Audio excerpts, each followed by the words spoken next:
If you want action, if you want suspense, if you want family dysfunction, if you want over-the-top comedy, you're definitely going to get it with Incredibles 2. Because I know I did.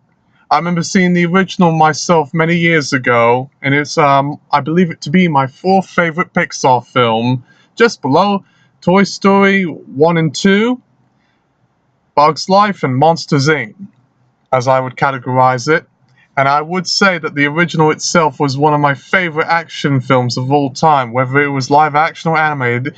And this sequel does not disappoint in terms of the action department and the comedy element. It's very energetic. You get what you paid for.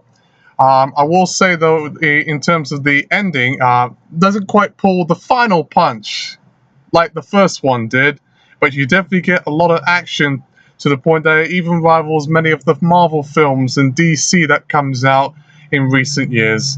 And it was just a blast to see these characters again, Elastigirl, Mr. Incredible, and Frozone, and make it wrapped around, with some sort of socio-political, satirical element behind it as they try to reinstate their status as superheroes within the city of Municeburg, and also have some billionaire Elon Musk type of person try to represent them.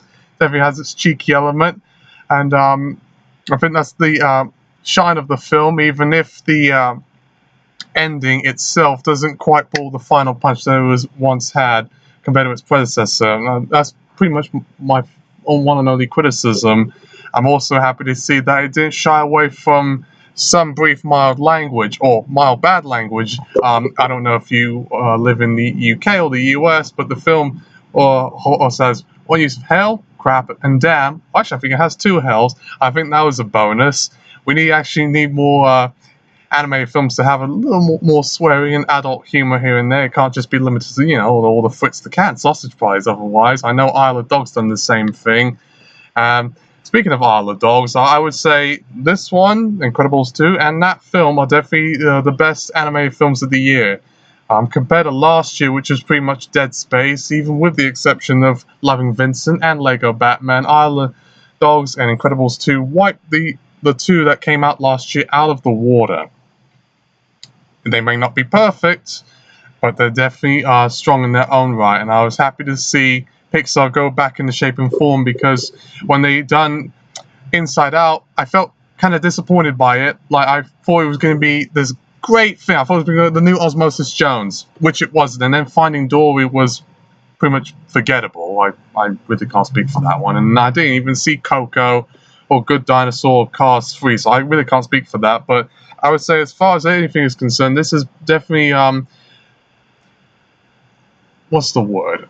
A retread back in the form for Pixar in the likes of their mid-center films like Ratatouille, WALL-E, and Up, Monsters University, and Brave, which I think, mid-level Pixar is pretty good. Let's keep it that way. It's definitely not going to be as strong as, the original. Well, I don't really care for Finding Nemo, but Toy Story 1 and 2, Bugs Life, Monsters, Inc. But it definitely stands on its own way. I'm glad they went back to form. Because not since Monsters University have we seen a Pixar movie this energetic and this fun. And for all those perverts who like to whack off to Elastigirl, you can definitely get a lot of this right here. Not as much innuendo, but you still get the idea.